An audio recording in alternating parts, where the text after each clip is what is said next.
అవునరా, కొత్త సర్కార్ కొలువులు ఇస్తదంటవా లేకుంటే ఆళ్ళ లెక్కనే ఉత్తగానే చేస్తదా? ఏ గ్యారెంటీకి ఇస్తారా?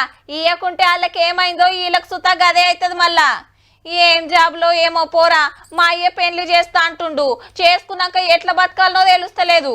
రప్ప రప్ప నోటిఫికేషన్లు వేస్తే బాగుండే అని ఫీల్ అయ్యేటోళ్ళు గీ వార్త చూస్తే మనసు జరంత నిమ్మలం అవుతుందేమో. అవు సర్కార్ కొలువులే 6,956 మందికి నర్సింగ్ ఆఫీసర్లుగా అపాయింట్మెంట్ లెటర్లు ఇచ్చింది గవర్నమెంట్.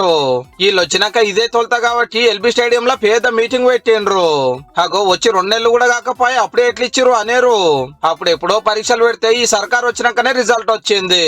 వైద్య ఆరోగ్య శాఖలో ఉన్నటువంటి 5,000 ఉద్యోగాల గురించి కూడా ఈ శాఖ ఆలోచన చేస్తా ఉంది. చిన్న సీఎం సార్ గీముచ్చట చెప్తే సీఎం సార్ గిది చెప్పిండు.